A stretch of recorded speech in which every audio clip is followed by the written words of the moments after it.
Okay, so let's see the KNN implementation in scikit-learn. So I'm gonna come to my KNN and create new file, knn.ipynb. Okay, new code, and I'm gonna copy the utility function imports and also some of the library imports. That's it, right? I'm gonna run it. This one. Hopefully it works. Right?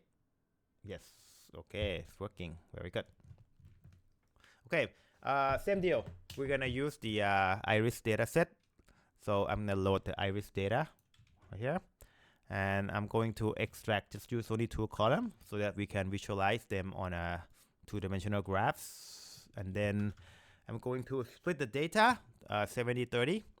And I'm going to do standardization too. So this one quite important because the way that you find the distance neighbor, you probably want your x to be the same range so that I guess your a summation and then square root and things like that become normalized. Okay.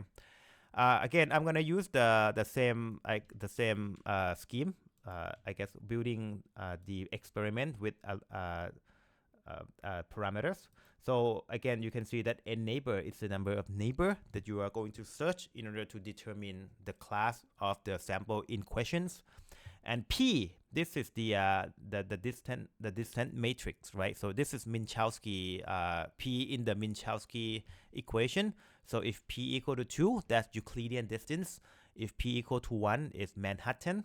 And if P equal to 3 and so on, it's I guess it's generalization of that in more higher dimensional space. Okay. Again, I'm gonna just use that. So I'm gonna use ex. I'm starting ex1 first because I wanna use p equal to 2. So sorry, neighbor equal to 1. So the number of neighbor is probably the most important things you can do. Okay. So I'm gonna create the object instance, the model instance from the k neighbor classifier. I'm gonna spread out all the parameters into here. So let's run them just one time. All right, it works. Okay. And then I'm gonna go through my training steps, right? Fitting, right? And then I'm gonna do prediction using the test data. And I'm going to calculate the number of misclassification. And I'm also gonna calculate the accuracy score. And then print everything out just to see, right? And then let's run that. Right, so this one again 0.97, similar to other classifier that we encountered before. And look at this decision surface. Okay, right, so as you can see that the surface can also become very jagged because jagged means that it has a lot of weird shapes because it depends on your neighbor your neighbor. Okay.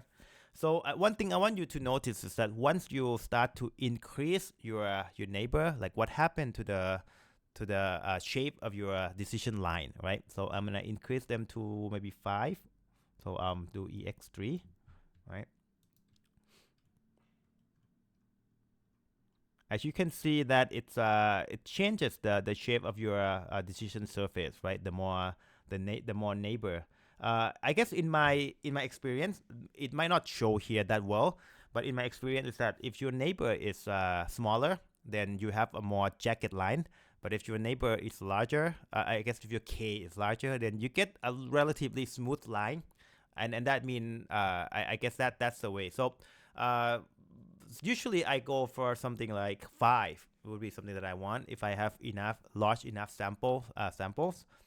So 5 to 10 is something that you can experiment with, right? So I guess the one thing that you can do is that you can try to obtain the accuracy of 1 to see, try something like this.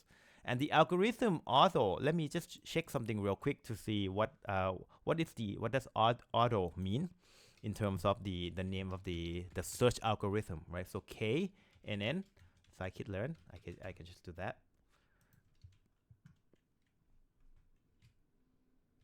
Okay, switch to stable version and algorithm auto right here. So I'm gonna search for algorithm and see what it is.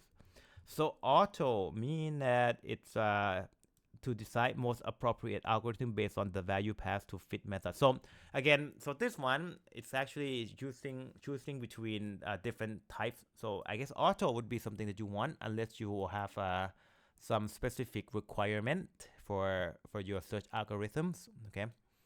All right, so try to obtain the accuracy of 1. I guess I kind of hinted in here that this is what I have here, but you can try to see if it works for you, okay? All right, so KNN is also another thing that you can use if your data is not too much. You don't have much training data, and you don't have, I guess, a lot of dimension. You don't have, high number of attributes. I think KNN is a pretty cool, useful model. Okay, so keep that in mind.